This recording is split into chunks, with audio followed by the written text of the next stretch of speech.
Muito boa tarde a todos. Declaro aberta mais desta sessão do COLEN, do órgão especial do Tribunal de Justiça do Estado de São Paulo, cumprimentando as senhoras, senhores desembargadores, ao culto representante do Ministério Público, subprocurador-geral de Justiça, doutor Wallace Paiva Martins, aos senhores e senhoras advogados, estagiários, nossos queridos servidores e a todos aqueles que acorrem a este recinto.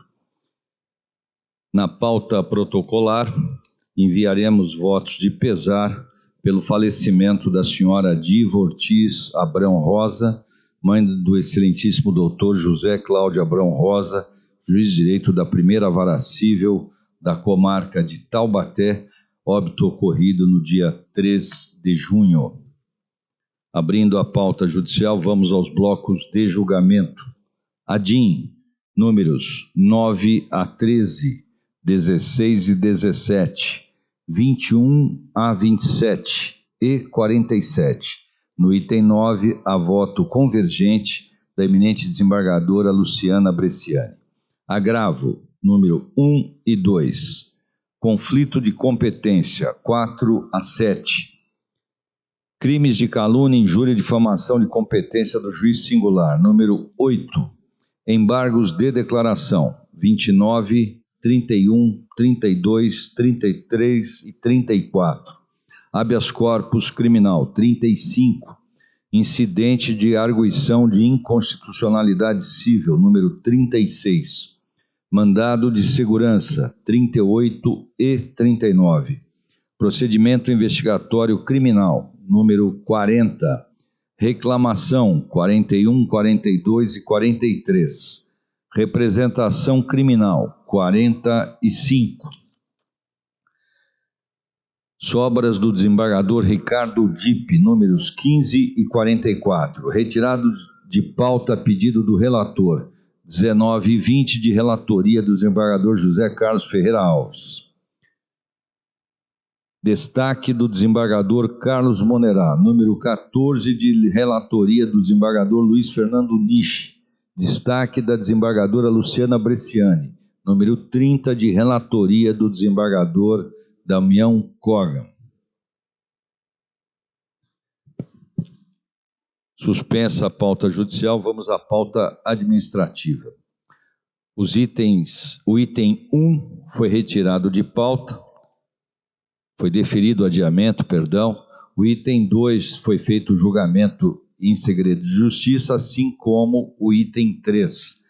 Os itens de número 4 a 12 dizem respeito a remanejamento de varas e cargos para instalação de novas unidades judiciárias. Eu estou apregoando em bloco porque a matéria se assemelha. Então, do 4 ao 12, matérias em discussão. Aprovados os itens à unanimidade de 4 a 12.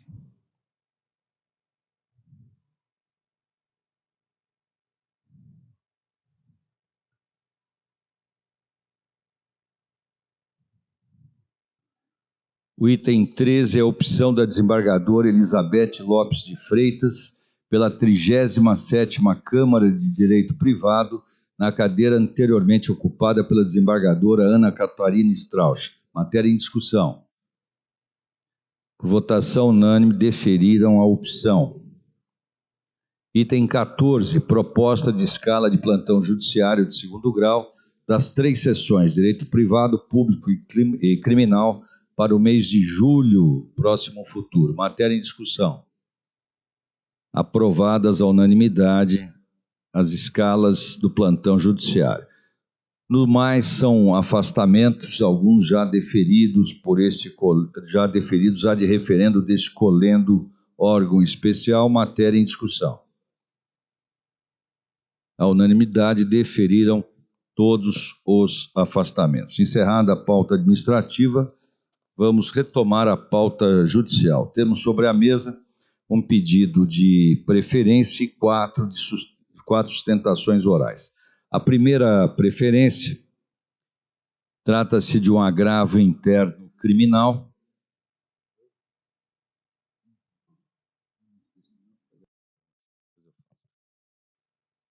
É um agravo interno. Não.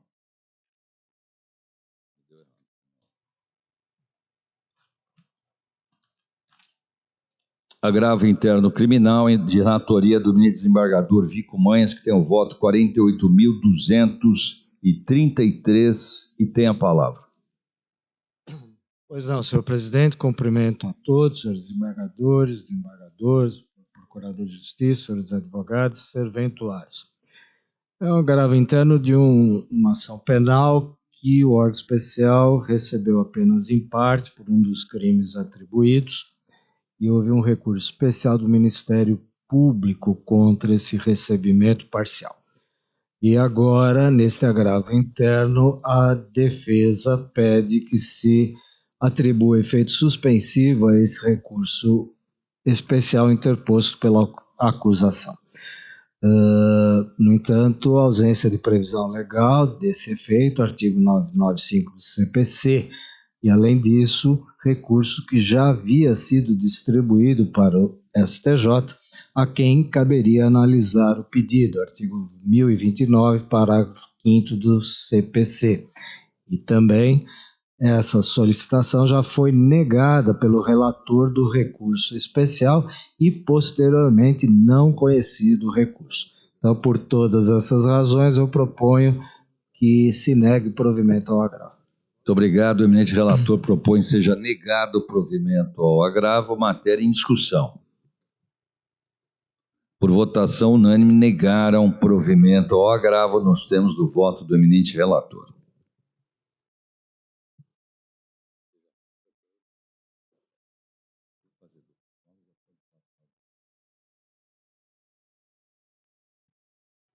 Para o item 46 da pauta, está convocado o desembargador Paulo Alcides Amaral Salles, de maneira que eu vou lhe dar preferência, que ele está somente para este feito. É um conflito de competência cível, repito, item 46 de ordem, relatoria desembargador Paulo Alcides, com voto 54.160, que tem a palavra. Senhor presidente, boa tarde a todos, cumprimento Vossa Excelência, os demais desembargadores, funcionários, procuradores de justiça. Na sessão passada, o desembargador Faro pediu vista dessa ação, desse julgamento, e apresentou um voto divergente com o qual eu estou concordando. Até já conversei com Sua Excelência, se ele assumiria a relatoria, eu abriria a mão sem problema algum. E pelo voto dele, parece estar se julgando prejudicado, improcedente o conflito. Procedente e competente a 12ª Câmara de Direito Público. É isso, desembargador? Então, a matéria está em discussão. A proposta é essa de procedência com a competência da 12ª Câmara de Direito Público. Desembargador Afonso Faro fica com a relatoria do caso? Sim, senhor presidente. Então, assim fica decidido. Julgaram procedente, é reconhecida a competência da 12ª Câmara de Direito Público, acordo com o desembargador Afonso Faro Júnior.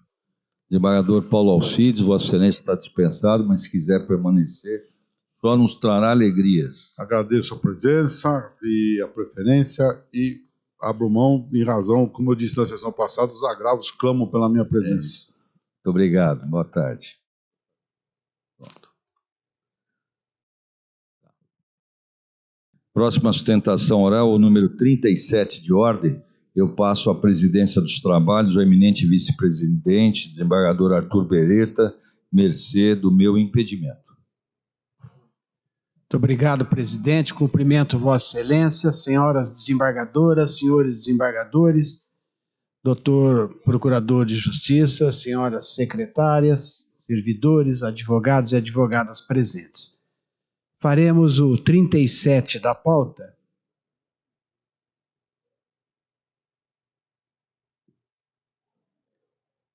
O 37 da pauta é o mandado de segurança da comarca de Itapetininga, relatora é a desembargadora Silvia Rocha, que traz o voto 38.453. 37 da pauta, eminente relatora, com a palavra.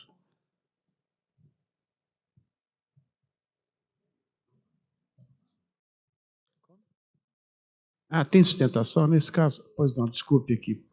Então, convidamos o Dr. Gerson Vinícius Pereira, que tome assento à tribuna, por favor.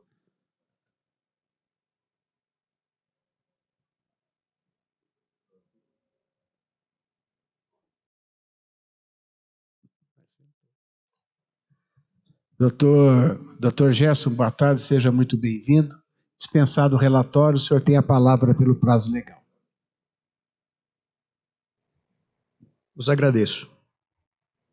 Bom, primeiramente, meus cumprimentos, com mais devido respeito à excelentíssima senhora desembargadora relatora, aos eminentes desembargadores aqui presentes, também, que compõem esse augusto órgão, ao representante do Ministério Público, meus colegas advogados, serventuários e todos os demais ouvintes que estão aqui presentes.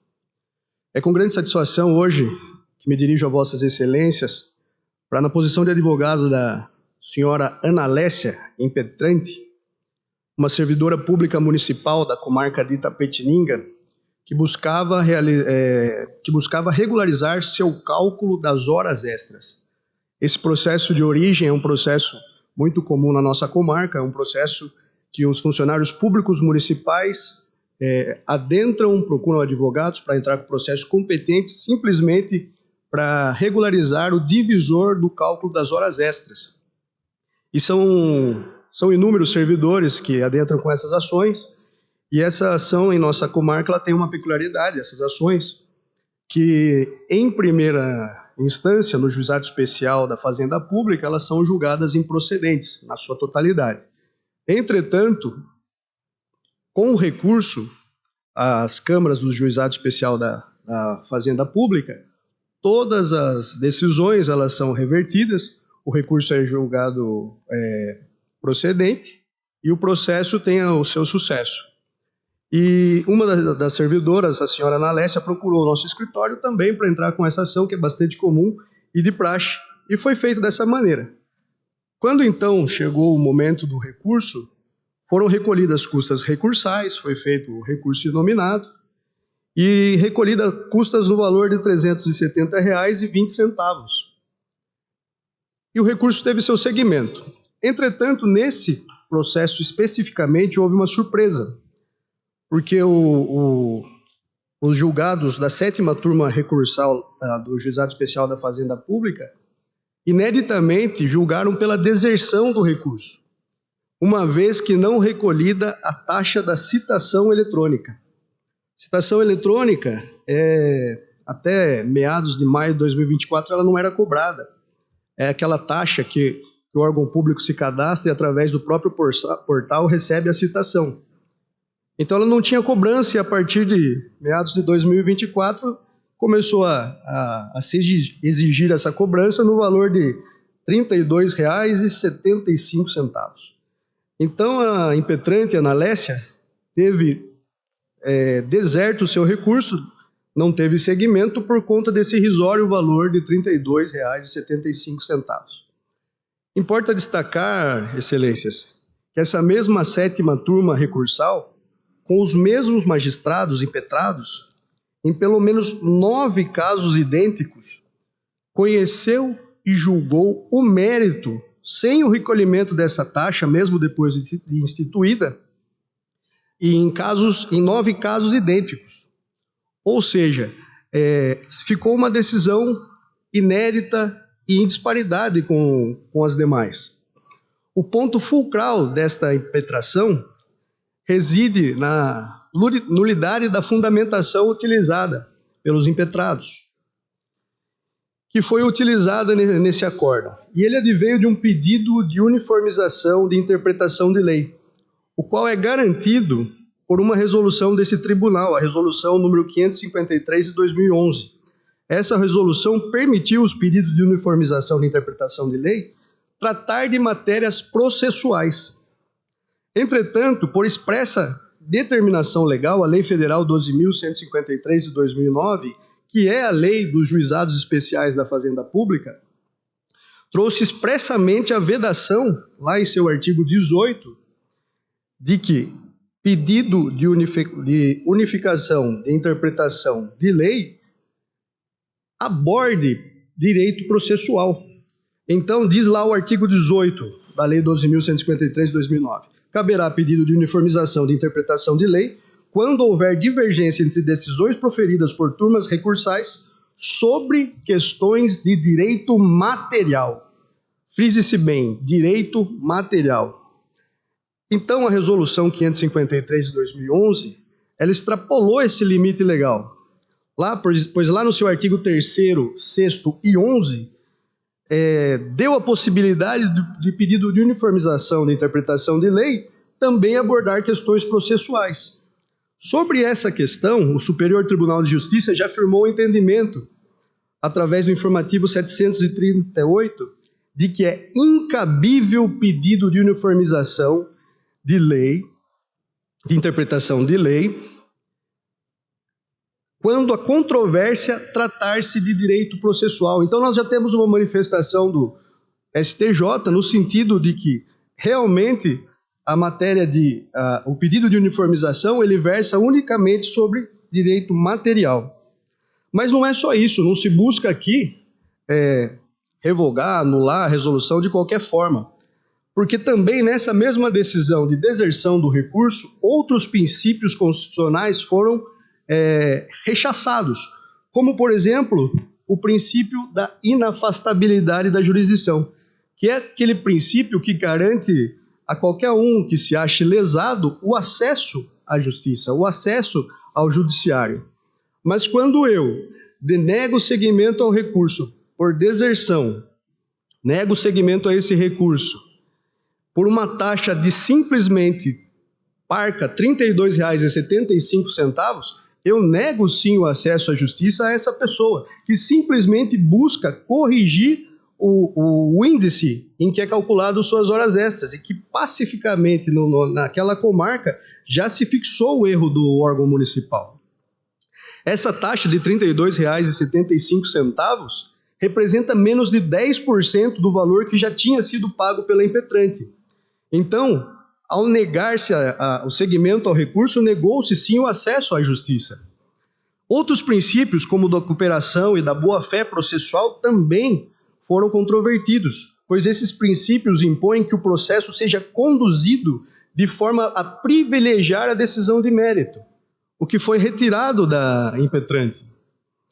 E qual seria, então, o caminho mais indicado? O próprio Código de Processo Civil, lá no seu artigo 1007, ele traz, no parágrafo 2º, a solução para essa divergência, a solução para esse empecilho, que é nada mais do que intimar a parte para complementação das custas. Esse caminho é o mais indicado, é o adotado pela jurisprudência na maioria dos casos, e não há nenhuma questão que vede. É uma lei processual, é uma lei federal, que pode se aplicar subsidiariamente aos juizados especiais e que foi deixada de lado para aplicação de um pedido de uniformização de interpretação de lei. Então, nobres excelências, verifica-se que o rigor é formal, o rigor é excessivo, e esse rigor é incompatível com os princípios que regem o próprio juizado especial, notadamente a simplicidade e a economia processual. O juizado especial ele foi feito para ser mais célere, ele foi feito para trazer o direito para mais perto daquele que busca. E com uma decisão baseada numa norma administrativa, foi rechaçado em detrimento da norma processual, que seria o Código de Processo Civil. Eminentes julgadores, não se trata de uma divergência única e exclusivamente sobre interpretação de custas processuais. Estamos diante de uma clara violação do princípio da legalidade, pilar do Estado Democrático de Direito. Quando uma resolução administrativa cria hipóteses não previstas em lei e, com base nelas, firma entendimento que obsta o acesso ao duplo grau de jurisdição, todo o sistema jurisdicional acaba colapsado. A contradição ainda é mais evidente quando verificamos que os próprios magistrados impetrados julgaram pelo mérito casos absolutamente idênticos, sem exigir o recolhimento dessa custa, frise-se. E com base nisso, temos nessa disparidade, Temos também afronta à segurança jurídica e ao princípio da isonomia, pois eu tenho casos análogos de colegas da Impetrante que, protocolados em conjunto, tiveram decisões totalmente diferentes. Excelências, uma servidora pública municipal recolheu mais de 92% das custas processuais exigidas simplesmente para ver o cerceamento do seu acesso ao duplo grau de jurisdição pelo valor irrisório de R$ 32,75, com base em entendimento firmado em procedimento cuja própria existência é questionável do ponto de vista legal. E é por tudo isso, é por todo esse exposto, essas divergências, que requer-se a concessão da segurança para declarar a nulidade desse pedido da aplicação desse pedido de uniformização de interpretação de lei, fundamentado na Resolução 553 de 2011 desse tribunal, tendo em vista que trata e abarca de direito processual, em conjunto também com os demais princípios que foram agora expostos, que foram contrariados nessa decisão. E, consequentemente, pede-se a anulação do acordo que reconheceu a deserção e que se determine o retorno dos autos para julgamento de mérito pela 7ª turma recursal do Juizado Especial da Fazenda Pública da Comarca de Itapetininga. É o que se pede, é o que se confia e se aguarda na retidão e sabedoria desse egrégio órgão. Muito obrigado a todos, obrigados, excelências, pelo tempo. Agradecemos ao Dr. Gerson Vinícius e passo a palavra à eminente relatora. Senhor vice-presidente, cumprimento Vossa Excelência, cumprimento senhores desembargadores, senhoras desembargadoras, senhor procurador de Justiça, cumprimento ao ilustre advogado pela sustentação oral, mas o meu voto considera que o órgão especial não pode apreciar o mérito tal qual Vossa Senhoria expôs, e eu explico por quê. Trata-se de um mandado de segurança impetrado com o objetivo de reverter acórdão que julgou deserto recurso inominado interposto pela hora impetrante, como foi dito aqui da tribuna. A hora impetrante é a autora de ação declaratória combinada com repetição de indébito, em trâmite perante a vara do Juizado Especial Cível e Criminal de Itapetininga, cujo pedido de recálculo de suas horas extras de trabalho foi julgado improcedente em 31 de janeiro de 25. A impetrante interpôs recurso nominado, cujo preparo foi julgado insuficiente pela 7ª turma recursal da Fazenda Pública desse tribunal, que não conheceu do recurso por acórdão de 9 de abril de 25. A decisão deu ensejo à interposição de recurso extraordinário pela hora impetrante, que está sendo processado e ainda está pendente de julgamento, observando que a intimação para apresentar contraminuta ao recurso foi publicada no Diário de Justiça Eletrônico de 20 de maio de 25. Nessas circunstâncias, não cabe mandado de segurança contra ato ou omissão judicial passível de recurso, como é o caso deste mandado de segurança, recurso esse que está em processamento, que, ademais, não tem finalidade correcional. Esta é a súmula 267 do Supremo Tribunal Federal. Além disso, a impetrante afirma que o acórdão foi proferido com base em outro ato ilegal, a Resolução 553/2011 do órgão especial desse Tribunal de Justiça, que, sob seu ponto de vista, exorbita do poder regulamentar e viola o disposto no artigo 18 da Lei Federal 12.153 de 2009, que dispõe sobre os juizados especiais da Fazenda Pública, porque, segundo ela alega, só lei, não resolução, poderia introduzir a possibilidade de pedido de uniformização de interpretação de lei, versando sobre direito processual, motivo pelo qual a impetrante pede a declaração de nulidade da referida resolução. O mandado de segurança, então, foi impetrado contra dispositivos da resolução do órgão especial, ou seja, contra ato normativo que tem alcance genérico e não se destina a determinado caso concreto. Não cabe mandado também, por outro lado, mandado de segurança contra a lei em tese, outra súmula, a 266 do Supremo Tribunal Federal. O mandado de segurança não pode ser admitido como sucedâneo de ação direta de inconstitucionalidade. Então, por tudo isso, sob meu ponto de vista, há carência por falta de interesse de agir. A liminar foi indeferida e meu voto indefere também a inicial, com extinção do processo, com fundamento nos artigos 6º, parágrafo 5º e 10 da Lei 2016 de 2009, e artigos 330, inciso 1, e 485, incisos 1 e 6 do Código de Processo Civil. O meu voto, senhor vice-presidente, denega a segurança. A eminente relatora denega a segurança, julgando extinto o processo nos termos de voto de Sua Excelência. Matéria em discussão. Assim fica decidido. Dr. Gerson Vinícius, muito obrigado pela presença. Tenha uma boa tarde.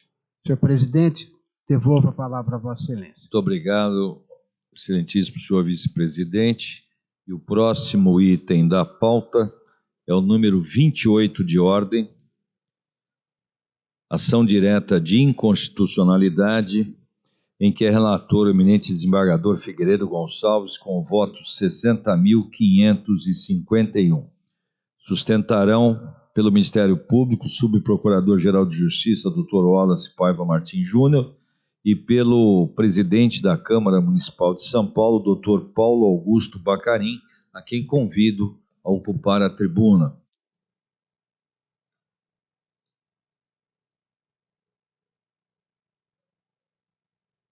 Muito boa tarde, doutor Paulo. Fique à vontade. Dispensado o relatório, passo a palavra ao eminente subprocurador-geral de Justiça. Boa tarde, senhor presidente, a quem saúdo efusivamente, e que preside esta augusta corte com toda a galhardia que ela merece. Eminente relator, eminentes desembargadores, eminentes desembargadoras, douto procurador da Câmara Municipal de São Paulo, senhores advogados, advogadas, estagiários, público em geral, senhores servidores desta corte. Minha intervenção pretende, senhor presidente, eminente relator, ser breve, como sempre, embora da última vez não tenha conseguido, mas prometo que dessa vou fazê-lo. Até porque essa temática tem muito a ver com o próximo item das intenções orais, que é o terceiro item, número 18 da pauta. Ou seja, nós estamos diante de leis urbanísticas, e aqui poderia ser até leis ambientais, mas aqui no caso, leis urbanísticas, de iniciativa da própria Câmara, iniciativa parlamentar, e que, no seu curso, recebem emenda que não tem pertinência temática com o seu objeto inicial. Eu sei que a questão da pertinência temática, isso é da sabência geral, está ligada aos projetos de iniciativa reservada ao chefe do Poder Executivo. Mas não é desconhecido acórdão desse órgão especial, relatado pelo eminente desembargador Ricardo Aná, que aplicou a tese contra o chamado Jabuti, inclusive nos próprios projetos de lei de iniciativa parlamentar. E é o que nós temos aqui, seja no este item que está em julgamento, o item 28, seja com mais contundência no item 18. Pois bem, aqui nós temos uma lei que foi editada com a finalidade de regularização de construções existentes dentro da operação urbana Faria Lima, mas cujo projeto inicial tinha a ver com outro objeto, que era a questão do Complexo Paraisópolis, sua integração ao programa de investimentos disposto na lei tal. Em seguida, o segundo ponto da nossa arguição neste processo é que se refere à inobservância de participação popular no processo legislativo, notadamente quando emergiu a emenda parlamentar, que produziu a norma em discussão. Na medida em que, se o processo legislativo teve as audiências públicas, na verdade, esta proposição que apareceu no processo legislativo só foi discutida em uma das audiências públicas realizada um dia útil após sua propositura e um dia antes da votação. Ou seja, não passou efetivamente pelo escrutínio da população como é exigível. Mas um outro item, que é o item de violação do princípio da impessoalidade, em que alegamos o Ministério Público, com base em informação dada pela Prefeitura de São Paulo, de que beneficiaria um único projeto aí citado. E, por fim, a questão que está mais a merecer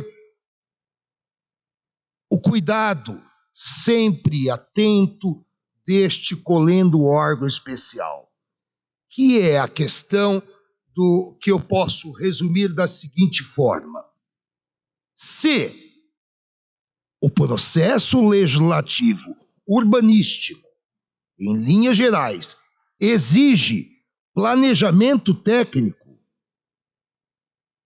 como pode vir à tona, mesmo que se reconheça, e eu não quero ceifar o direito de emenda parlamentar de modo algum, mesmo que reconheça, portanto, o direito de emenda parlamentar, mas que essa emenda venha dissociado de qualquer componente técnico e venha a servir a outros interesses que podem ser legítimos, mas que não estão adequados àquilo que se exige de um processo legislativo urbanístico, que é um processo legislativo que, de acordo com a Constituição Especial, senhor presidente, é um processo legislativo, digamos assim, especial. Então, eu falo o seguinte, excelências: acessório segue o principal. Se para o principal exige-se, na apresentação do projeto de lei, um mínimo estudo de planejamento técnico, por que não se exigir nas emendas, que vão impactar justamente as condições de qualidade de vida da população? Com base nesses argumentos, espero ser saudado posteriormente pelo desembargador Gastão, que encerra a minha fala. Muito obrigado. Passo a palavra ao eminente advogado, doutor Paulo Augusto Bacarin, desculpe. Muito boa tarde, senhor presidente. Boa tarde, desembargador Figueiredo Gonçalves, eminente relator. Doutor Wallace, muito boa tarde. Doutor Wallace é um sempre companheiro, defensor da advocacia pública nos nossos congressos. Na pessoa desses três, eu parabenizo, eu cumprimento, melhor dizendo, todos os demais desembargadores, servidores e advogados presentes. Muito bem. O que nos traz aqui é uma ação direta de inconstitucionalidade relativa à Operação Urbana Faria Lima. Em julho de 2024, a Câmara Municipal de São Paulo aprovou e o prefeito sancionou o PL 28/22, que se transformou na Lei 18.175/24. Esta lei, senhores, ela põe fim à Operação Urbana Faria Lima. A Operação Urbana Faria Lima começa em 1995, com a Lei 11.732. Depois essa lei foi reformada em 2004, pela Lei 3.769/04. Então, a Operação Urbana Faria Lima tem 30 anos. Em 95, que aliás, senhor presidente, é o ano que eu entrei na Câmara, a Operação Faria Lima tem o que eu tenho de carreira. 30 anos. Lá atrás, quando da implantação, quando da criação da lei da Operação Urbana Faria Lima, foi feito um estudo técnico, um EIA-RIMA, onde se onde se apurou que a capacidade de potencial construtivo daquele perímetro seria de 2.500.000 metros quadrados, a serem vendidos por CEPACs, que são certificados de potencial de adicional construtivo. Então, esses CEPACs, ao longo desses 30 anos, eles foram sendo vendidos. E a área foi se adensando e tudo foi sendo construído. Então, nas operações urbanas, quando o tempo passa, a gente costuma dizer que elas exaurem. Vai passando o tempo, vão se consumindo CEPACs, vai se construindo e a operação urbana ela fica exaurida. Pois bem, dos 2.500.000 metros quadrados, previstos lá na reserva técnica de 1995, sobraram 250.000 metros quadrados de CEPACs. É desses 250.000 metros quadrados que nunca foram colocados à venda, porque os CEPACs têm que ser colocados à venda em bolsa. É um processo fiscalizado pela CVM. É desses 250.000 que nós estamos falando. Mas, como disse, as operações urbanas elas exaurem. Atenta a isso, já o Estatuto da Cidade, em 2010, no seu artigo 32, ele prevê que os CEPACs, que é para construir, para potencial construtivo, eles sejam usados para regularizar imóveis. Para regularização de imóveis. Porque, como disse, as operações urbanas elas vão perdendo, o mercado vai perdendo interesse, porque naquele perímetro não tem mais aonde construir. Outra coisa que é importante ressaltar, muito importante ressaltar, é que na cidade inteira você pode regularizar imóveis. Nos perímetros das operações urbanas, não. Somente nos termos da lei da operação urbana. Então, em 30 anos, esta área da operação urbana Faria Lima está bloqueada para a legalização. 30 anos. E só agora esta lei é que vai vir permitir a legalização. E aí nós chegamos ao ponto ao objeto dessa ação direta de inconstitucionalidade, que é o artigo 17, que ele prevê a utilização, com base no Estatuto das Cidades e com base no plano diretor que aderiu à hipótese do Estatuto das Cidades de prever a utilização de CEPACs para regularização. Esse artigo 17 prevê, então, que CEPACs, na Operação Urbana Faria Lima, só agora sejam utilizados para regularização. Mas não prevê apenas CEPACs. CEPACs mais 45%. É uma espécie de uma multa. Já que você construiu sem os CEPACs, agora, se você quiser regularizar utilizando CEPACs, não é só CEPACs, é CEPAC mais 45%. Então, este é o panorama, e é contra só este artigo que o Ministério Público se insurge. Eu queria explicar um pouquinho o PL 22. O PL 22 ele chega na Câmara Municipal de São Paulo com um único artigo. Que o prefeito manda um único artigo, que é para inclusão do complexo de Paraisópolis, são 5 favelas, Paraisópolis, Real Parque, mais 5 favelas, Porto Real, Porto Seguro, e mais, são 5 favelas, na área de aplicação de recursos da Operação Urbana Faria Lima. Explico. Operação Urbana, quando ela arrecada os CEPACs, ela não é dinheiro limpo para o executivo, é uma operação carimbada. A lei da operação urbana diz aonde você vai adensar e aonde você vai ter que investir. E agora o prefeito, então, manda esse PL com um único artigo. Agora, veja, esta lei, a Lei 13.000, ela sai com 23 artigos. Este PL foi construído na Câmara Municipal em 1 ano e meio de tramitação, com 4 audiências públicas.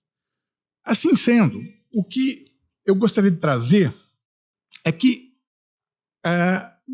os precedentes desse tribunal a respeito dessa matéria. A interpretação do Ministério Público se baseia em 4 pilares. Ausência de estudo técnico, falta de participação popular, bem como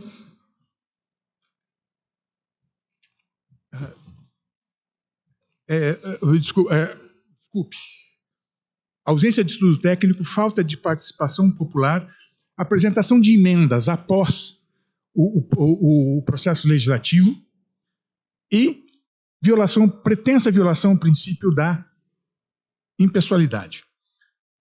Quanto à ausência de estudos técnicos, eu retomo o que eu acabei de falar. O prefeito exerce a sua iniciativa legislativa sobre o tema e dá à Câmara a incumbência de discutir de como reavivar a Operação Urbana Faria Lima, porque ela já estava exaurida. E assim, a Câmara, essas audiências públicas, que eu queria chamar a atenção dos senhores, não vai só os populares, foram chamados os técnicos de SMU, que é a Secretaria Municipal de Licenciamento, e da SP Urbanismo, que é quem tem o conselho gestor da Operação Urbana. Então ele foi construído, o PL, os 23 artigos dele, os 22 artigos dele, foram construídos dentro desse processo. Então é por isso que nas nossas informações nós falamos, nós sustentamos que o estudo técnico foram as próprias audiências públicas. Porque veio com um artigo, saiu com 23, foi construído ali. Mas, ainda que assim não fosse, eu invoco um precedente na ação direta de inconstitucionalidade 22.76583/42, de 2022, o desembargador Ferreira Rodrigues, o desembargador relator, o município era Guaratinguetá. Ele diz assim: normas de regularização não precisam de estudo técnico, pois não envolvem regras de planejamento urbanístico estrutural. Então, veja que ainda assim, nós estamos tentando que houve sim, as audiências públicas consubstanciaram o estudo técnico a respeito dessa matéria no interior do processo legislativo na Câmara. Quanto à falta de participação popular, eu tenho a dizer que foram feitas 4 audiências públicas, doutor. Senhores, o Ministério Público foi inclusive convidado, a Câmara convida, nós colocamos isso nas nossas informações, não compareceu. Eles nunca mandaram nenhum representante. Mas as audiências públicas da Câmara, a parte de ter a presença de técnicos da Prefeitura, tem também da população. E mais, hoje em dia, com os recursos tecnológicos, toda audiência pública na Câmara Municipal, o sujeito pode participar de qualquer lugar da cidade. Ele não só escuta, ele não só ouve a audiência pública, como também ele pode se inscrever e falar, e participar. Então, não é só a audiência é presencial, mas também tem esse recurso tecnológico. E, finalmente, quanto à possibilidade de emendas, só para ficar claro, nós temos audiências públicas de fevereiro de 2022 a julho de 24. Foram 4 audiências públicas num ano e meio de tramitação. Quanto à apresentação de substitutivos, esse projeto teve substitutivo, porque o projeto inicial tinha um artigo só, ele foi construído na Câmara, teve substitutivo, após esse substitutivo teve uma emenda, como o próprio doutor Wallace gentilmente reconhece, mas também teve emenda. Por quê? O artigo 17 do substitutivo previa CEPACs mais 30% para a regularização. A emenda de plenário vem e fala, não, CEPACs mais 45%.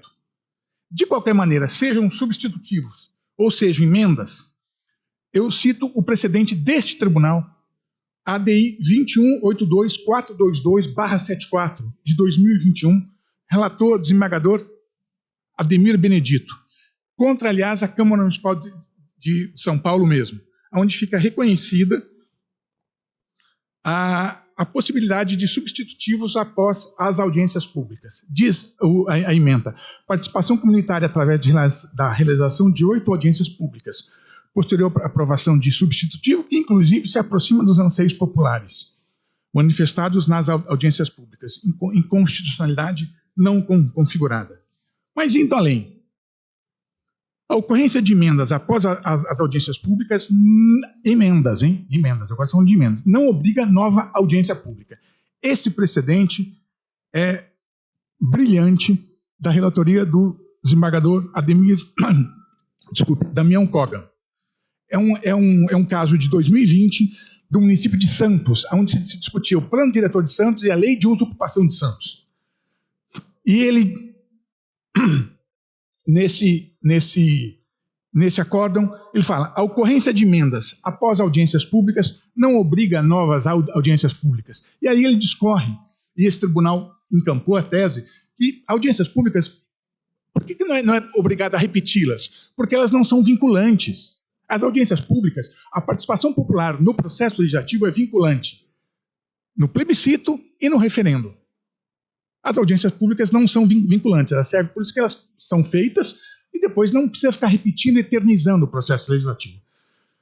E aí nós temos, por fim, eu continuo ainda na ADI 2138866219 do Dr. Damião Kogan, porque essa ADI, e aí eu entro no quarto pilar, que é a impessoalidade. Quanto à impessoalidade, nós consultamos SMU, nós consultamos a prefeitura, e são apontados pelo menos mais 3 imóveis que estariam devendo CEPACs, que a prefeitura já sabe. 30 anos sem regularizar, eu diria que tem muito mais. Entretanto, senhores, me permitam, nenhum imóvel que está lá devendo CEPAC, ele põe uma plaquinha lá, irregular, compra-se CEPAC. Não é, a prefeitura vai ter que ir atrás, vai ter que passar um pente fino. Ainda assim, identifica-se 3 grandes empreendimentos, 2 na Faria Lima e um na Rua Frederic Chopin, que estariam devendo CEPACs, que estariam irregulares, portanto, se beneficiariam dessa revitalização da operação urbana que a gente pretende com o artigo 17. Mas nesse caso de Santos, veja, eu quero ir além. Ainda que não fosse esses 3, ainda que fosse só um, seja ele qual for, eu queria retomar esse voto do Dr. Damião Kogan. Nessa ADI, o Ministério Público faz um aditamento à petição inicial, dizendo assim, olha, essa lei de uso e ocupação do solo de Santos, esse plano diretor, beneficiaria um tal Grupo Mendes, que atua lá na Baixada Santista. Eu confesso que eu não conheço, mas diz que é um grupo de construtor lá da Baixada Santista. E o desembargador fala assim, e que isso é referendado por esse tribunal. Ele diz assim, caso aqui é ação direta de custorialidade, trata-se de controle concentrado. Casos especiais devem ser tratados em ação civil pública, não no controle concentrado. Então veja que é o mesmo caso aqui. 1, 2, 3 ou 60, como diz o mercado, fala que tem 60 imóveis legais. Doutor, só anotar, está faltando 1 minuto. Pois não.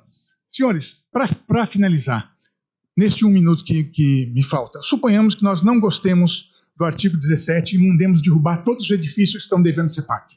Se eles forem reconstruídos, nós vamos arrecadar CEPACs. Se nós gostarmos do artigo 17, nós vamos arrecadar CEPACs mais 45% para investir no complexo de favela de Paraisópolis. Então, com esses precedentes e com essa argumentação, eu encerro a minha participação, a minha sustentação oral e peço pela improcedência dessa ação direta para revitalizarmos a operação urbana Faria Lima em prol do complexo de favelas Faria Lima. Estamos falando a prefeitura estima em 3,8 bilhões a expectativa. Desde 2020 que não se faz leilão, vai se fazer leilão em agosto, no primeiro semestre do ano que vem. 3,8 bilhões dividido por 150 mil, que é a habitação do interesse social, são 25 mil residências. Muito obrigado, senhor. Muito obrigado, doutor Paulo Augusto. Para que profira o seu voto, passo a palavra ao eminente desembargador Figueiredo Gonçalves. Senhor presidente, eu cumprimento a Vossa Excelência e, na pessoa de Vossa Excelência, os demais colegas aqui presentes. Cumprimento também o doutor Wallace Paiva Martins, digno subprocurador de Justiça, e o doutor Paulo Augusto Bacarim.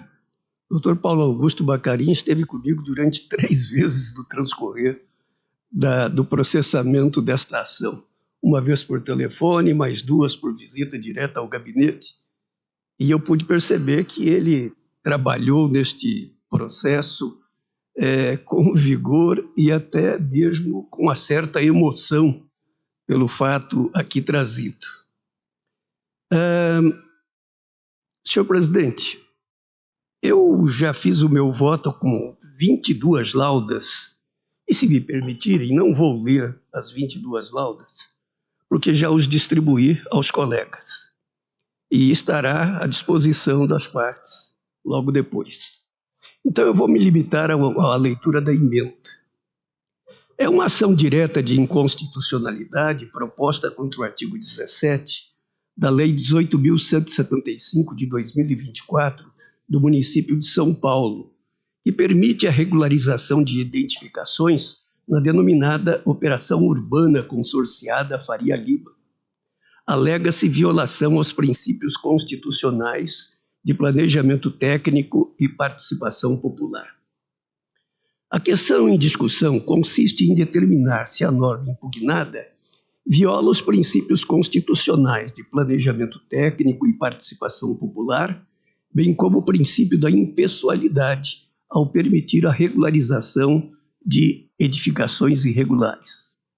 E eu concluo meu voto decidindo que a norma não altera outras de uso e ocupação do solo, mas apenas possibilita a regularização de imóveis até então em desconformidade com a legislação municipal, e esses imóveis já existentes não causam à sua regularização qualquer impacto relevante para a população ou para o meio ambiente.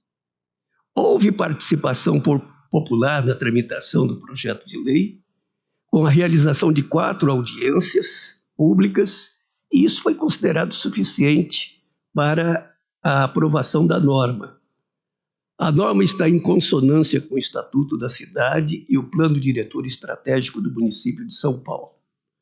Por isso, senhor presidente, pelo meu voto, eu estou propondo seja julgada improcedente a ação, revogando a liminar outrora deferida, e fixo como tese de julgamento a regularização de edificações irregulares, conforme o previsto na norma impugnada, não exige participação popular adicional, além das audiências públicas já realizadas.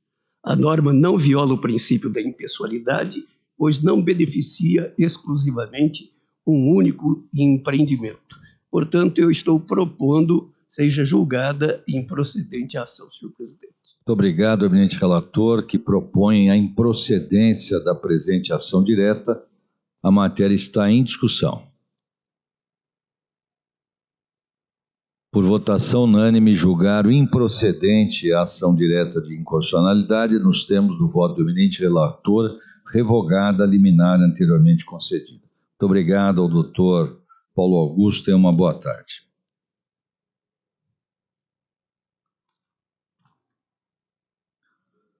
Próxima sustentação oral, número 18 de ordem. Também ação direta de inconstitucionalidade, em que é relator o desembargador Gomes Varjão, com o voto 46.186. Sustentarão o eminente subprocurador-geral de Justiça, doutor Wallace Paiva Martins Júnior, e a doutora Natália de Aquino Cesário, que falará pelo presidente da Câmara Municipal de São Paulo. Peço à doutora Natália que ocupe a tribuna da defesa. Também aqui dispensado o relatório, já tem a palavra o culto subprocurador-geral de Justiça. Boa tarde, eminente presidente, eminentes desembargadoras, eminentes desembargadores, eminente desembargador relator, desembargador Gomes Varjão. Douta procuradora da Câmara, doutora Natália de Aquino Cesário, é um prazer. Renovo todos os cumprimentos anteriores. E vou também ser bem objetivo neste segundo caso, excelências. Aqui o que nós temos é uma repetição do caso anterior com uma pequena variação. Não estou cogitando aqui de falta de participação popular, mas aqui é um projeto de lei que também recebeu a alteração por motivo de emenda, e ele tinha como objeto, inicialmente, ampliar o prazo para regularização de situações, obviamente, irregulares, de acordo com a legislação urbanística do município de São Paulo. Porém, durante o seu trâmite, adveio a emenda, igualmente sem planejamento, portanto, renova a tese de que o acessório deve seguir o principal e estabeleceu a possibilidade de condições de instalação de atividades, parcelamento, uso e ocupação do solo urbano para outros fins que não aqueles inicialmente cogitados. Reitero que, embora não haja aqui a vedação do poder de emenda parlamentar baseado na iniciativa privativa, porque não há iniciativa privativa nestes casos, há que se aplicar a tese que foi desenvolvida aqui no acordo em 2002, da relatoria do desembargador Maíra Naff, no sentido de impedimento do chamado jabuti, que desfigura o processo legislativo. E, é claro, aqui não há que se falar que que se trata de meras regularizações. Ao contrário, o projeto inicial previa regularizações. O que foi aprovado foi exatamente uma outra coisa. Foi no que tange a orla do rio Jurubatuba, né, estabelecer novos padrões de ocupação e de construção. Não se trata, portanto, do mesmo objetivo inicial, que é a de prorrogação do prazo de regularizações de situações que estavam irregulares, obviamente. Renovando, portanto, o ponto de vista do Procurador-Geral, o Ministério Público pede a procedência do pedido. Muito obrigado. Passo a palavra à doutora Natália de Aquino Cesário. Excelentíssimo doutor desembargador Fernando Antônio Garcia, presidente desse egrédio órgão especial do Tribunal de Justiça.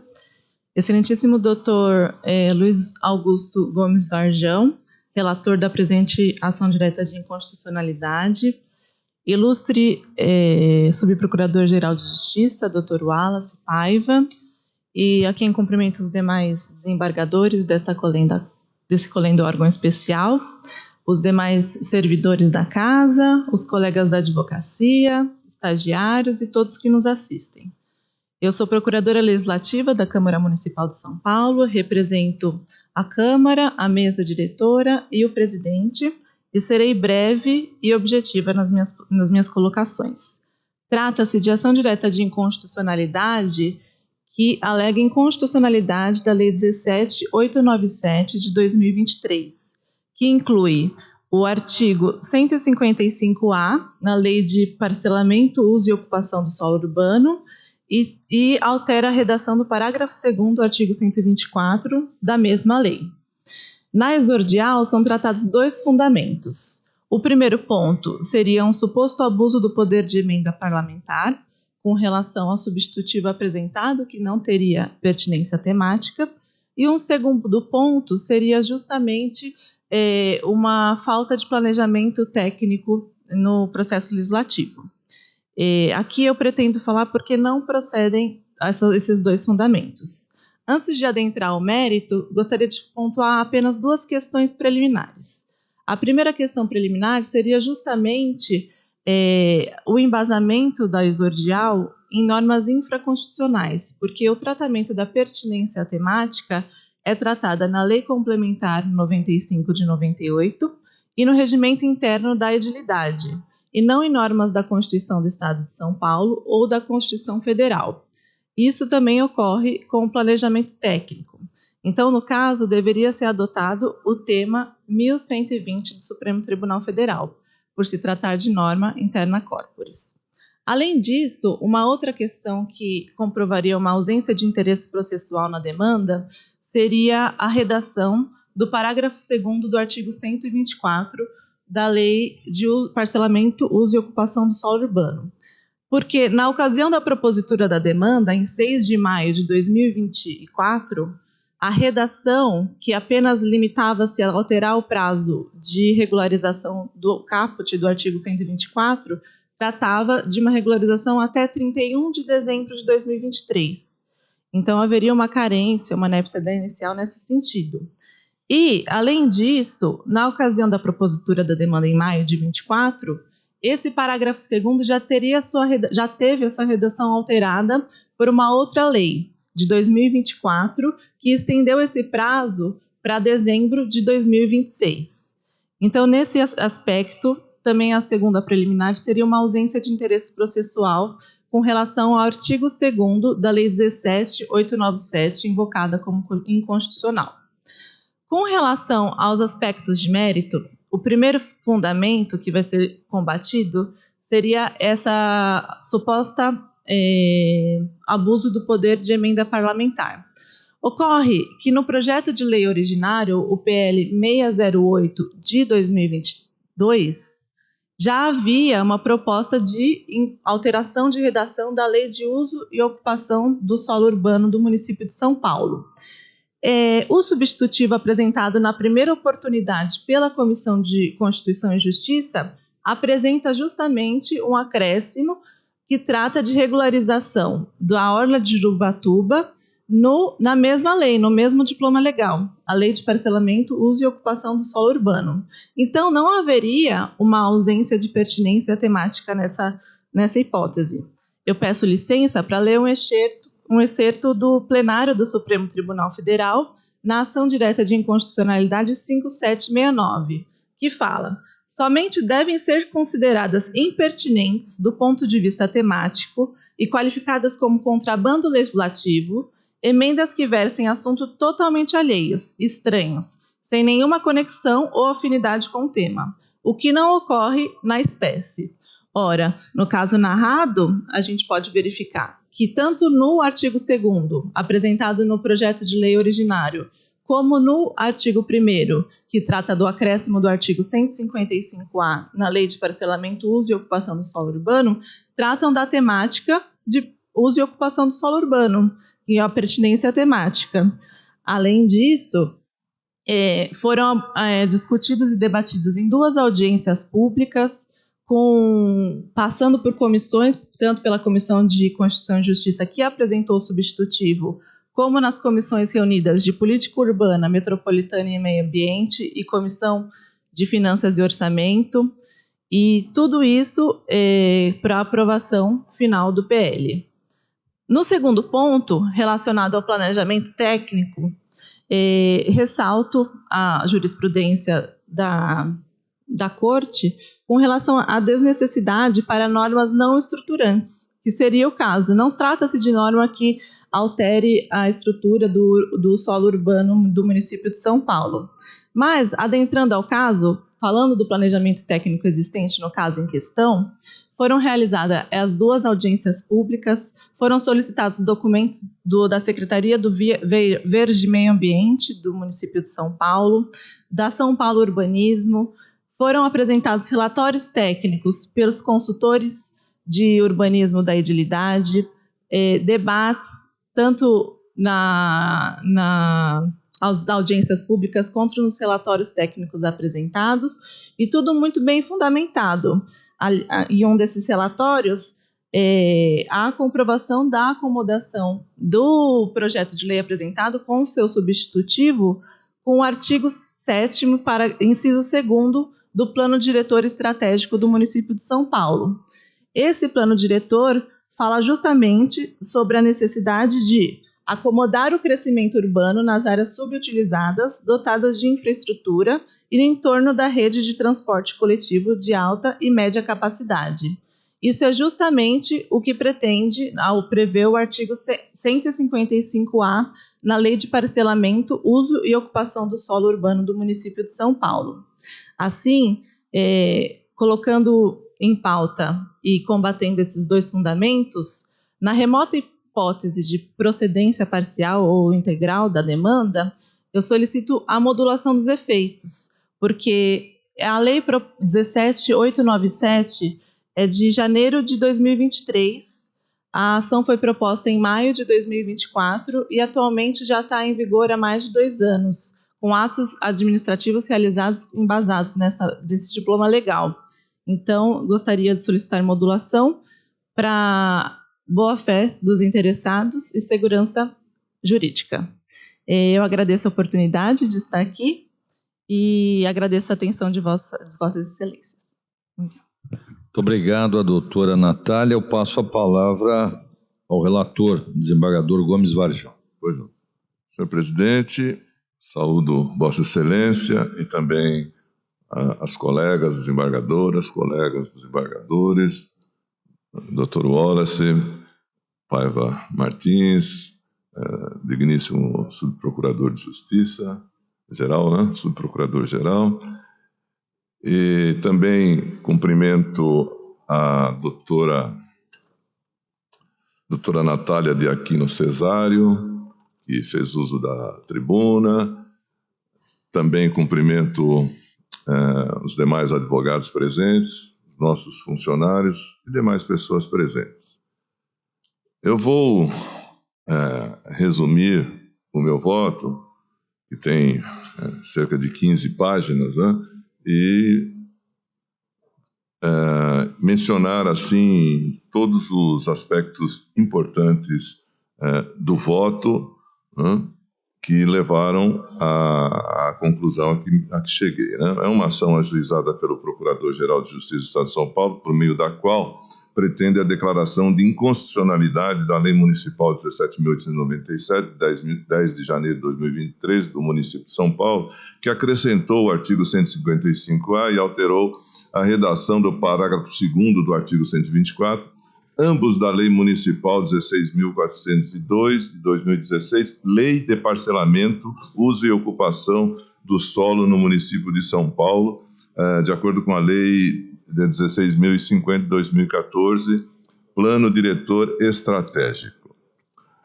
O autor da ação apresenta 2 fundamentos para a declaração da inconstitucionalidade. O primeiro seria a falta de pertinência temática entre o projeto original e o substitutivo que foi aprovado. E o segundo fundamento é a ausência de estudo técnico que pudesse demonstrar o alinhamento das alterações às diretrizes do plano diretor do município, seus impactos e as necessidades dos habitantes. Eu estou, primeiramente, rejeitando as preliminares, entendendo que há também violação de normas constitucionais, que eu vou mencionar no decorrer da leitura do voto, e há, de fato, interesse no pleito, tendo em vista as razões apresentadas, principalmente no tocante à falta de pertinência temática entre o projeto original e o substitutivo. Estou também declarando a falta de interesse processual em relação ao artigo 2º, porque ele foi alterado pelo artigo 65 da Lei Municipal de 18.081 de 2024. No mérito, a ação é procedente. O Poder Legislativo detém a prerrogativa de emendar projetos de lei, ainda que a iniciativa seja reservada ao chefe do Poder Executivo. No entanto, essa prerrogativa não é ilimitada, devendo observar a pertinência temática e não aumentar as despesas públicas. O projeto de lei original limitava-se a alterar o parágrafo 2º do artigo 124 da Lei de Parcelamento, Uso e Ocupação do Solo do município de São Paulo, estabelecendo que a regularização de áreas específicas previstas no caput poderia ser solicitada até o dia 31 de dezembro de 2023. É o único assunto tratado nesse artigo. Agora, o substitutivo, por sua vez, inseriu o artigo 155A na Lei de Parcelamento, Uso e Ocupação do Solo do município de São Paulo, que estabelece que, abro aspas, nos lotes remanescentes decorrentes de implantação de melhoramentos viários em áreas próximas dos sistemas de transporte coletivo de média e alta capacidade existentes na orla do rio Jurubatuba, as condições de instalação de atividades, parcelamento, uso e ocupação de solo serão as mesmas aplicadas nas zonas eixo de estruturação de transformação metropolitana, ZEM. Ocorre que as áreas afetadas com a alteração legislativa em questão eram originalmente enquadradas como Zona Especial de Proteção Ambiental. Não há dúvida de que o tema tratado na emenda parlamentar, alteração do enquadramento de lotes localizados na orla do rio Jurubatuba de Zepan para ZEM, e ao uso misto entre usos residenciais e não residenciais, é absolutamente distinto do tema tratado no projeto original, concessão de prazo adicional para a regularização dos usos de determinados imóveis. Evidente, portanto, a falta de pertinência temática. E também menciono aqui que a lei impugnada, ela contraria as disposições constitucionais relativas às diretrizes e normas pertinentes ao desenvolvimento urbano do Estado e do município. As normas que esses entes devem seguir. Isso está na Constituição Bandeirante, nos seus artigos 180, 181 e 191, que eu transcrevo no voto e, evidentemente, não vou ler.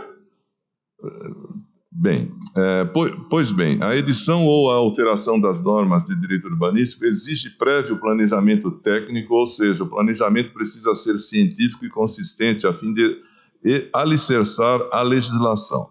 Na hipótese dos autos, o presidente da Câmara afirma que o substitutivo foi submetido à apreciação das comissões legislativas e instruído com relatório técnico. E o prefeito afirma que a empresa estatal São Paulo Urbanismo apresentou parecer segundo o qual não havia óbice à aprovação da norma impugnada. Ocorre que, respeitada a autoridade e os conhecimentos dos responsáveis pela análise da alteração legislativa em questão, tais documentos não constituem planejamento técnico-científico suficiente a alicerçar a transformação de área de proteção ambiental em área potencialmente apta ao adensamento construtivo e populacional e ao uso misto entre usos residenciais e não residenciais. Em outras palavras, não há projeção técnica dos impactos para todos os indivíduos potencialmente afetados pela mudança. Eu cito julgados deste órgão especial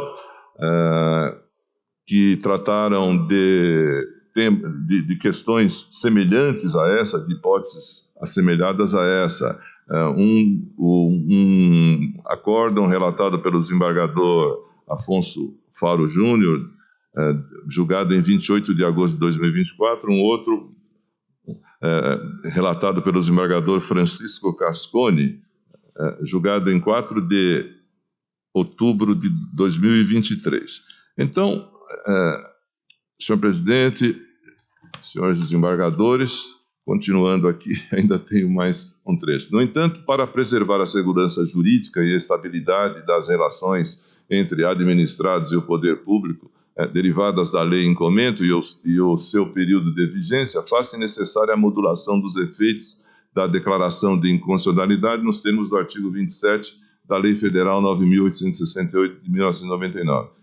Então, pelo meu voto, eu apresento como solução a reputarem-se válidos os atos administrativos que foram praticados com fundamento na lei impugnada até a data da publicação deste julgamento. Ante o exposto, pelo meu voto, eu julgo extinta em parte a presente ação, sem apreciação do mérito, com relação ao artigo 2º da Lei 17.897, de 10 de janeiro de 2023, do município de São Paulo, em razão da falta de interesse processual, e no mais procedente para declarar a inconstitucionalidade da Lei 17.897, 10 de janeiro de 2023, do município de São Paulo, com modulação dos efeitos nos termos já mencionados. Como voto, senhor presidente. Muito obrigado ao eminente relator, que propõe, então, que com relação ao artigo 2º da Lei 17.897, de 10 de janeiro de 2023, do município de São Paulo, que seja extinta a ação sem apreciação do mérito, mercê da falta de interesse processual. E, no mais, propõe a procedência para a declaração de inconstitucionalidade da Lei 17.897, com modulação como frisado. Matéria em discussão. Com a palavra o desembargador Ademir Benedito. Senhor presidente, eu vou pedir vista em razão do julgamento anterior, que foi citado, inclusive, no precedente meu. Muito obrigado. Julgamento adiado em função da indicação de vista do desembargador Ademir Benedito. Muito boa tarde, agradeço a doutora Natália, tenha uma boa tarde. Próximo item, próxima sustentação oral. Item 48 de ordem, também direta de inconstitucionalidade, de relatoria do desembargador Matheus Fontes, que tem o voto 56.808. Pede a sustentação oral pelo prefeito do município de Aparecida, o doutor Fernando César Campos de Melo, a quem convido a ocupar a tribuna. Muito boa tarde, doutor Fernando. Dispensado, só aperta o botãozinho, senão não vamos ouvir isso. Dispensado o relatório, Vossa Senhoria já tem a palavra pelo prazo regimental. Boa tarde a todos. O eminente relator Matheus Fontes. A questão de mérito da norma impugnada, que é a Lei 4558 de 2024, já está presente nos autos, e eu queria trazer uma questão de fato aqui e requerer, caso a ação seja procedente, a modulação dos seus efeitos. Eis que a norma impugnada, ela cria a estrutura administrativa de uma autarquia municipal que tem atribuição exclusiva de captação, distribuição e tratamento de água, de esgoto e de captação de resíduos sólidos com destinação adequada. E essa lei está vigente desde janeiro de 2024. Então, para que não cause um risco iminente, tanto para a população, que apesar de Aparecida ter menos de 40 mil habitantes, recebe durante todo o ano e não sazonalmente público acima até da sua própria capacidade, e pode causar também um prejuízo ao meio ambiente, sustar todos os serviços prestados pela autarquia, que foi criada para esse fim específico, no momento abrupto. Então, eu venho aqui para requerer a modulação dos efeitos, caso a ação seja julgada procedente, mas primando pela improcedência da ação direta de inconstitucionalidade. É isso. Obrigado. Muito obrigado ao doutor Fernando. Passo a palavra ao eminente relator, desembargador Matheus Fontes. Boa tarde a todos, presidente, colegas, doutor Wallace. Ouvi atentamente o doutor Fernando César Campos de Melo. Cumprimento-o. A matéria não é nova aqui no órgão e os senhores todos tiveram acesso ao voto. Eu vou ler a ementação direta de inconstitucionalidade, artigos 4º e 5º e anexos 1, 2 e 3 da Lei 4558 de janeiro de 24 do município de Aparecida, a qual estabelece a estrutura administrativa do SAI, que é o Serviço Autônomo de Água, Esgotos e Resíduos Sólidos daquele município. Cargos em comissão, que eu estou mencionando no voto, aos quais são conferidas atribuições técnicas, burocráticas, operacionais e profissionais para cuja execução não se exige vínculo de confiança entre nomeante e nomeado, devendo ser desempenhadas por servidores públicos previamente aprovados em concurso público de provas ou de provas e títulos, infringência dos artigos 111 e 115, incisos 2 e 5 da Constituição Estadual, aplicáveis aos municípios por força do disposto no 144 da mesma Constituição, violação das teses fixadas pelo Supremo Tribunal Federal no tema 1010 de repercussão geral daquela Suprema Corte, cargo em comissão de assessor jurídico, ademais ao qual são conferidas atribuições técnicas e profissionais próprias da advocacia pública, devendo igualmente ser desempenhadas por integrantes da respectiva carreira, cujo ingresso depende também de prévia aprovação em concurso público de provas e títulos. Eu estou fundamentadamente conferindo uma modulação de 120 dias deste julgamento, ressalvada a irrepetibilidade de valores percebidos de boa-fé. Assim, senhor presidente, o meu voto julga procedente a ação com modulação e ressalva. Muito obrigado. O eminente relator propõe a procedência com modulação de 120 dias e ressalva de irrepetibilidade. Matéria em discussão. Por votação unânime, julgaram procedência a ação com modulação e ressalva nos termos do voto do eminente relator. Muito obrigado ao doutor Fernando César Campos de Mello. Tenha uma boa tarde.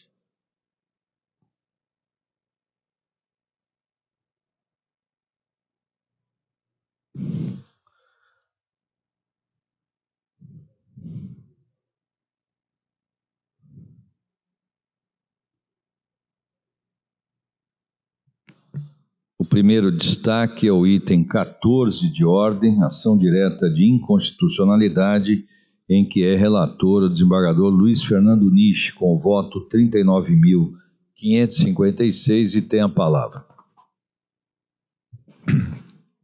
Senhor presidente, nessa primeira oportunidade de intervenção, cumprimento a todos e passo ao meu voto. Eu já distribuí o teor do meu voto, sei também da existência de uma divergência parcial do eminente desembargador Carlos Monerá. A questão em si é uma ação direta de funcionalidade, tendo por objeto uma lei 14.742 do município de São José do Rio Preto, uma lei de 2024, que dispõe sobre a exigência de atestado de antecedentes criminais para admissão em instituições públicas ou privadas que desenvolvam atividade com crianças e adolescentes. O tema em relação a isso, eu cito aqui no meu voto, precedentes desse colendo órgão especial, a respeito da usurpação de competência, quando se trata de questão de competência concorrente, entre os entes da União, Estados e Distrito Federal, que, relativamente a esse artigo 1º, ele e o tema abordado, também é o tema 484, de repercussão geral do Supremo Tribunal Federal, também entende pela legitimidade do Tribunal de Justiça para atuar em controle concentrado de constitucionalidade de lei municipal contestada em face da Constituição. Ainda com relação ao tema, o artigo 24 da Constituição Federal estabelece a competência concorrente da União, Estados e Distrito Federal para legislar sobre proteção à infância e juventude. Os municípios, no meu entender, não compartilham de tal competência, cabendo a tal ente federativo, fundamentalmente, a competência para legislar sobre assuntos de interesse local e suplementar a legislação federal e a estadual no que couber. A competência municipal suplementar, ainda que repita a regra da lei federal ou da própria Constituição Federal, no caso, disposições do ECA, eu entendo que há essa usurpação e a exemplo do que vem decidindo esse colendo órgão especial a respeito disso. Cito aqui também um julgamento no Supremo, numa ADI também perante o Supremo, que fala que se deve evitar um paralelismo legiferante que culmine com insegurança jurídica. Então, o simples fato de se repetir o texto da lei federal não é bastante para afastar esse reconhecimento que eu entendo de usurpação de competência. Quanto às demais questões, a questão mesmo da exigência de antecedentes, comprovação de antecedentes, também faço o paralelo, cito aqui precedentes do desembargador, que é sempre uma referência aqui nesse órgão especial, desembargador Ferreira Rodrigues, no mesmo sentido, e Portanto, nesse caso, eu entendo que não há qualquer tipo de inconstitucionalidade e, portanto, o meu voto é no sentido de parcial procedência apenas no tocante ao artigo 1º para afastar a questão da usurpação de competência. É como voto, senhor presidente. Muito obrigado. O eminente relator propõe a procedência parcial apenas com declaração de inconstitucionalidade do artigo 1º. Com a palavra o desembargador Carlos Monerá. Obrigado, senhor presidente. Na pessoa de Vossa Excelência, saúdo todos os presentes, inclusive o doutor Wallace Paiva Martins, e eu queria fazer uma saudação especial aos desembargadores Grava Brasil, Cardoso e Deviene, que estão hoje convocados. Meu voto é muito curto, são 5 páginas, e eu, na verdade, estou fazendo um convite a esse colegiado para repensar um tema muito simples. Nós temos várias legislações que replicam ipsis literis a legislação federal. E na última sessão do órgão especial foi julgado um processo do desembargador Luiz Antônio Figueiredo Gonçalves exatamente nesse setor, nesse sentido. E o cerne da divergência é verificar se é inconstitucional regra de lei municipal que apenas replica o conteúdo de norma federal, incorrendo em suposta violação ao princípio da separação dos poderes. No voto do desembargador Luiz Antônio Figueiredo Gonçalves, ele consta várias legislações municipais que replicam isso, como, por exemplo, a legislação de normas de códigos tributários de municípios que replicam regras gerais.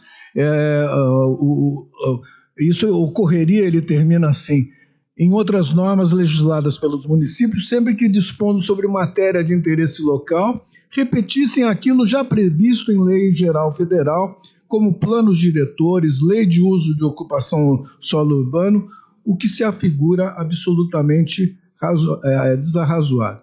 Por outras palavras, é muito simples. Se a lei, dentro da sua organicidade, ela apenas replica algo que já está legislado, sem acrescentar ou retirar nada, será isso inconstitucional? Qual o prejuízo disso?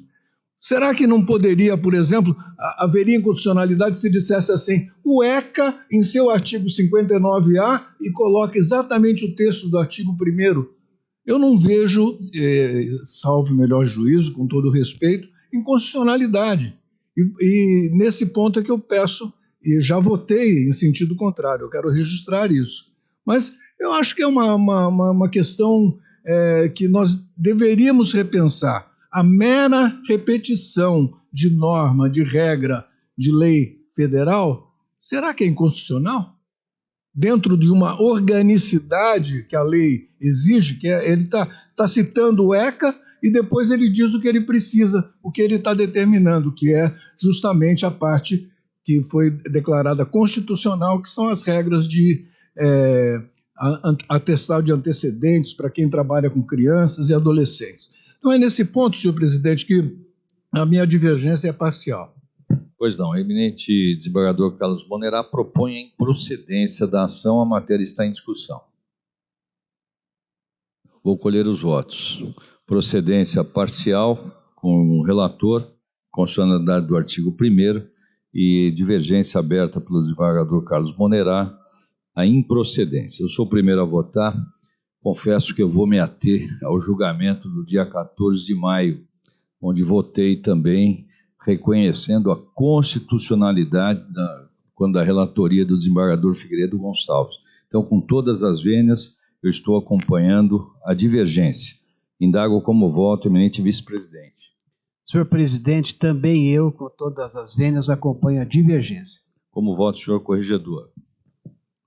Também acompanho diante da recente alteração do posicionamento do órgão especial. Desembargador Damião Koga. Também com a divergência da Tavena. Desembargador Vico Manhas. Desembargador Ademir Benedito. Senhor presidente, eu peço vênia ao eminente relator, mas acompanho o voto divergente. Desembargador Campos Melo.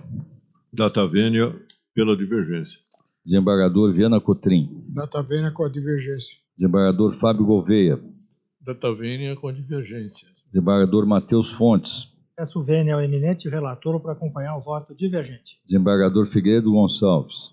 Com a divergência, senhor presidente. Desembargador Gomes Varjão. Respeitosamente com a divergência. Desembargador Álvaro Torres Júnior. Com a divergência, data vênia. Desembargadora Luciana Bresciani. Senhor presidente, salientando que vínhamos votando em outro sentido, diante da alteração e considerando ainda a peculiaridade de que nesta norma os dispositivos que seguem guardam coerência com o primeiro que reproduz a norma do ECA, acompanho o voto divergente com a devida vênia do bem lançado voto do eminente desembargador relator. Desembargadora Márcia da Ladea Baroni. Senhor presidente, também faço a ressalva de que me preocupa muito essa repetição de outras leis, porque fica difícil saber o que vai ser invocado na hora do cumprimento. Me preocupa demais, nós somos um país muito grande, de muitos municípios, mas vou acompanhar a divergência na medida em que há uma sinalização de mudança de entendimento deste órgão especial. Desembargadora Silvia Rocha. Respeitosamente com a divergência, senhor presidente. Desembargador Noivo Campos. Respeitosamente com a divergência. Desembargador Renato Rangel Desinano. Senhor presidente, com a divergência. Desembargador Afonso Faro Júnior. Senhor presidente, respeitosamente com a divergência. Desembargador José Carlos Ferreira Alves. Respeitosamente com a divergência, senhor presidente. Desembargador Mário Deviene Ferraz. Data vênia com a divergência, senhor presidente. Desembargador Grava Brasil. E desembargador Luiz Antônio Cardoso. Com divergência. Por maioria de votos, julgaram improcedência a ação. Relatoria do desembargador Carlos Monerá declara voto do desembargador Luiz Fernando Nishi. Sim, fica decidido. Desembargador Luiz Fernando Nishi. Senhor presidente, só anotando ainda pela colegialidade, até mesmo com relação à alteração de orientação por parte desse órgão, eu também não abriria a mão com relação a essa situação, a própria divergência, adiro ao entendimento divergente e, com relação a isso, vou até a votação, no meu entender, até unânime quanto a essa situação. Pois não, então, por votação unânime, julgaram improcedente. Vossa Excelência declara voto ou deixa a relatoria com o desembargador Carlos Moneral, ou o relator quer alterar o voto? Será que o relator poderia ficar com o voto, fazer uma pequena alteração? Sem problemas. Então, a unanimidade de votos julgaram improcedente nos termos do voto do eminente relator. Declara voto o desembargador Carlos Moneral. Voto convergente. Obrigado, desembargador. Eu que agradeço. Próximo destaque é o número 30 de ordem, embargos de declaração cível, de relatoria do desembargador Damião Kogan, que traz o voto 53.022. Tem a palavra o eminente relator. Muito obrigado, senhor presidente. Cumprimento Vossa Excelência, na pessoa de Vossa Excelência e demais colegas, doutor Procurador de Justiça e nossos servidores. Embargo de declaração cível em ação direta de inconstitucionalidade em face do inciso 2 do artigo 106, do artigo 109 da expressão controlador interno do município, prevista no anexo 2 da Lei Complementar 56, de 8 de dezembro de 2021, município de Batatais, redação dada pela Lei Complementar 63, de 25 de maio de 2023, daquele município. Ação direta de inconstitucionalidade julgada procedente com modulação dos efeitos pelo prazo de 120 dias da prolação do julgamento e repetibilidade dos valores recebidos a título de boa-fé. Pleito de saneamento da omissão e contradição do acordo quanto à tecnicidade das atribuições exercidas pelo servidor efetivo designado como responsável pelo controle interno. Inconstitucionalidade da norma criada de criadora de função gratificada que não demonstra atividade de assessoramento, chefia, direção, senão funções técnicas, burocráticas, operacionais, profissionais, a serem executadas por servidor público investido em cargo de provimento efetivo para o concurso público. Violação dos artigos 35, 111, 115, inciso 2 e 5, 144 da Constituição do Estado, incidência do tema 110, de repercussão geral, precedentes do Supremo, de escolhendo o órgão, estou rejeitando. Senhor presidente, só uma observação, que a despeito de ter saído uma decisão na semana passada, na outra sessão, em que se mudou essa orientação, eu vou me curvar até aquela orientação, mas para os próximos. Esses têm alguns colegas que vieram substituir e nem estão presentes. Então, a essa altura, pegar em sede de embargo de declaração, dar um caráter de infringência e mudar tudo, a meu ver, eu acho que deixa a situação mais complexa, até porque foi um acordo que havia saído perto da sessão. Então, por isso eu estou mantendo, entendendo que em sede de embargo necessariamente não há a necessidade, a característica própria para essa mudança de mérito. Desembargadora Luciana Bresciani, que indicou destaque. Sim, senhor presidente, eu indiquei destaque, primeiramente porque não houve o contraditório. Então, como não houve a oportunidade de manifestação do Ministério Público nesse caso, sequer haveria a possibilidade de apresentar, por exemplo, um voto divergente. E esse é o primeiro caso depois de embargos, após a mudança em votação unânime do entendimento de escolhendo o órgão especial por força de julgamentos de reclamações, inclusive, pelo Supremo Tribunal Federal, com determinação de novos julgamentos da questão por escolhendo o órgão especial, reclamando, por força disso, que nós nos debrucemos e saibamos, tomemos uma posição quanto ao caminho a adotar nos diversos embargos que certamente virão, neste caso. Não nego que é possível simplesmente entender que a matéria não pode ser tratada em sede de embargos de declaração.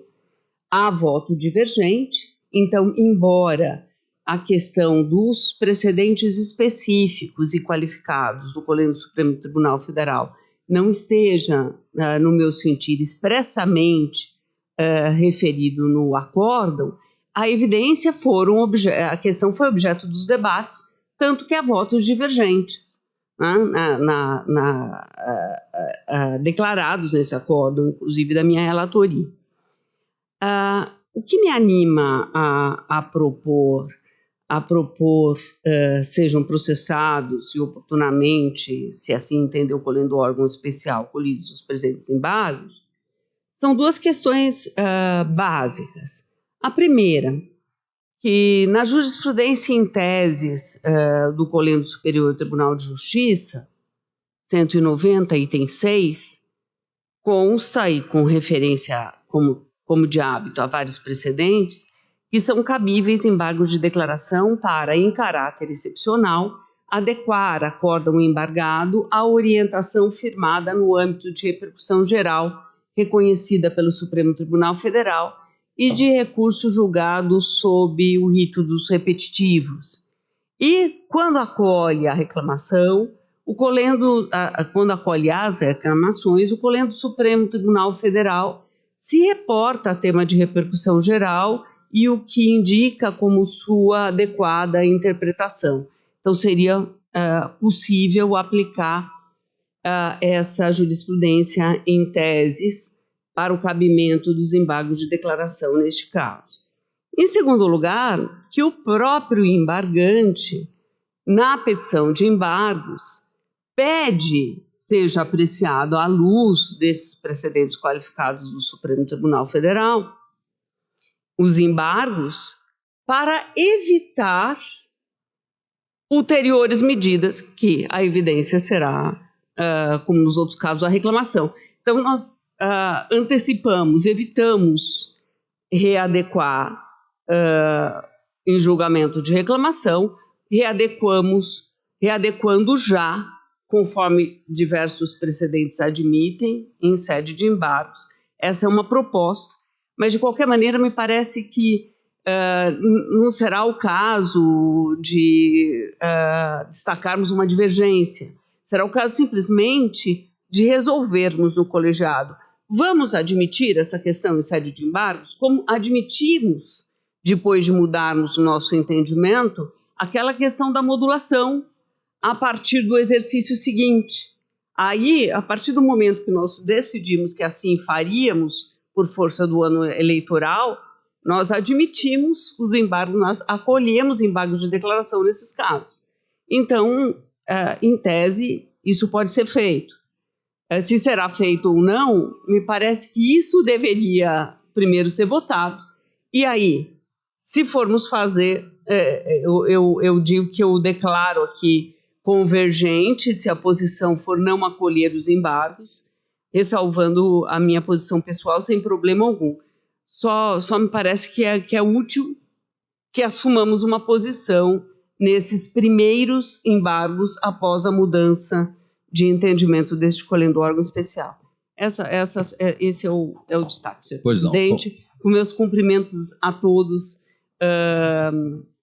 pedindo desculpas pela omissão dos cumprimentos iniciais. Pois não. Matéria em discussão, com a palavra o desembargador Campos Melo. Senhor presidente, eu cumprimento todos os presentes. Eu sou mais ortodoxo do que rótulo de maisena em embargos de declaração. Eu procurarei ver se houve omissão, se houve obscuridade, se houve contradição ou se houve erro material. Se não houve, eu os rejeito. Neste caso concreto, eu fiquei vencido. Eu votei de acordo com o entendimento que for externado pela eminente desembargadora Luciana. Mas isso não me impele a acolher os embargos se não há omissão, contradição, obscuridade ou erro material. Eu rejeito os embargos. Não há propriamente divergência. A desembargadora Luciana Bresciani está fazendo uma exortação, está propondo uma nova análise, mas com todas as vênias, eu não sou tão ortodoxo, mas acompanho o desembargador Campos Melo. Acho que, nesse caso, não há como se dar efeito infringente a esses embargos. É o meu posicionamento. Mas a matéria está em discussão. Sim. Não, se a vingar a tese da desembargadora Luciana Bresciani, teria que se dar vista ao Ministério Público.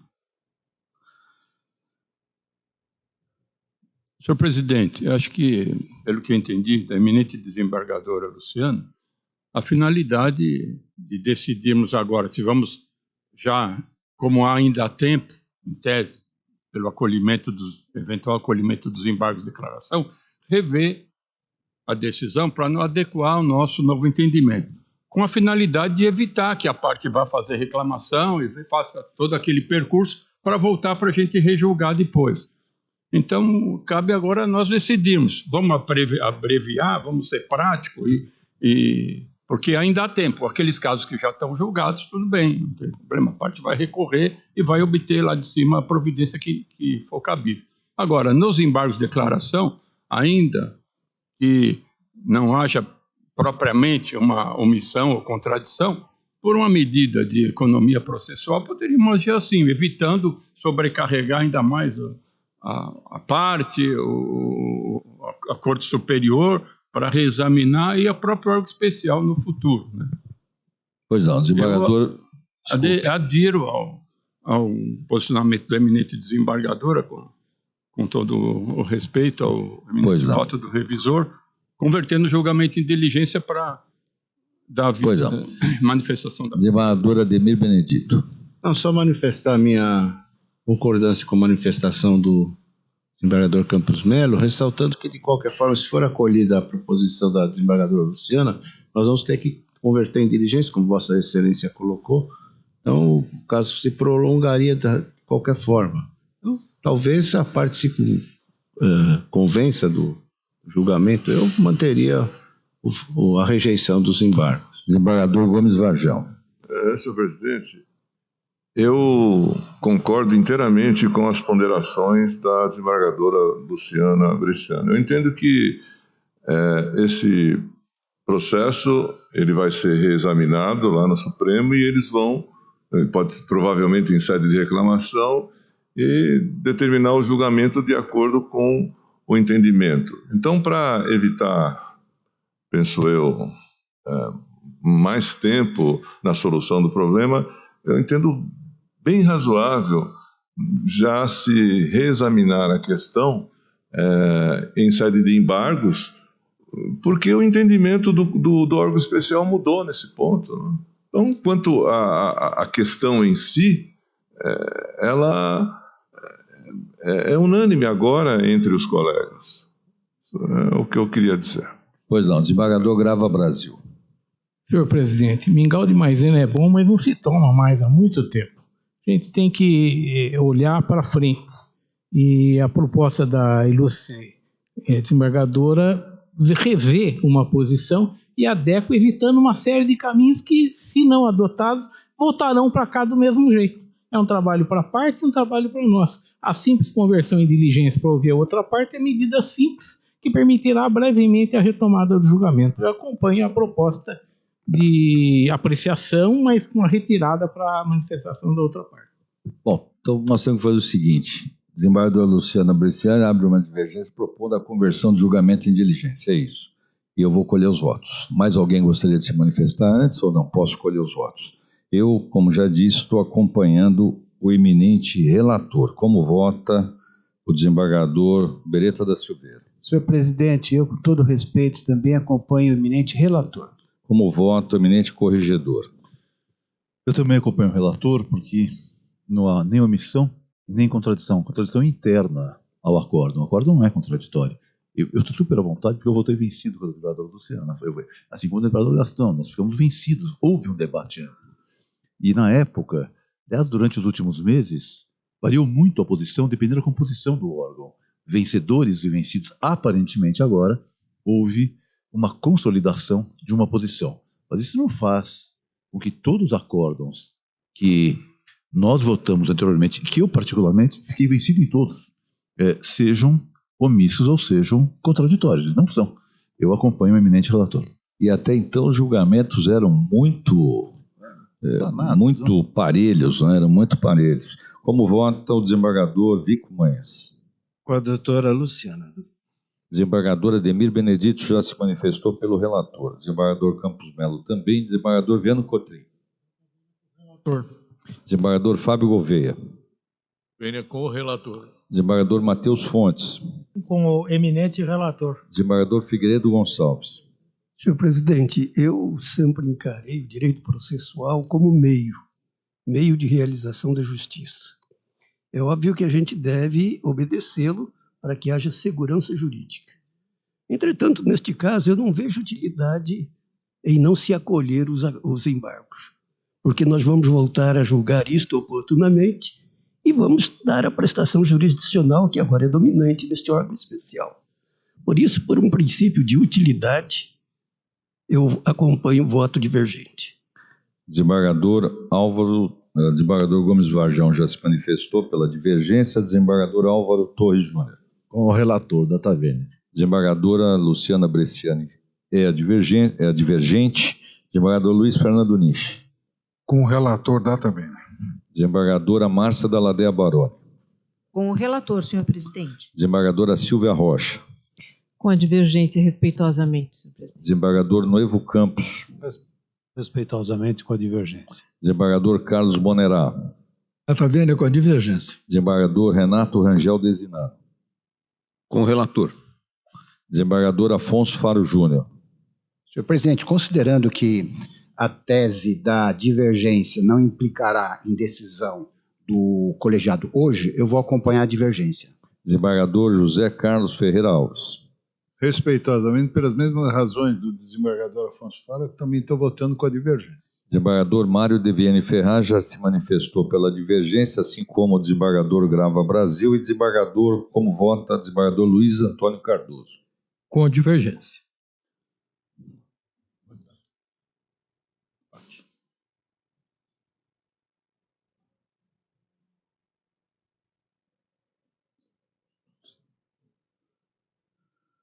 por maioria de votos, rejeitaram os embargos por 13 votos a 12. Declara a desembargadora Luciana. Declarando o voto a desembargadora Luciana Brescia. Não havendo mais sobras, indicações de destaque, enfim, agradeço a presença de todos, não sem antes dar a palavra ao eminente desembargador Campos Melo. Senhor presidente, antes de cumprimentar Vossa Excelência, eu gostaria de cumprimentar o ilustre procurador oficiante pelo seu admirável poder de síntese nas suas manifestações orais. E também, agora, cumprimento Vossa Excelência pela séria e serena condução dos trabalhos. Muito obrigado. Tenho alegria de declarar encerrada a presente sessão. Muito boa tarde. Não haverá sessão no próximo dia 18. Nós nos encontraremos nesse mesmo local e horário, no dia 25 de junho, próximo futuro. Muito obrigado.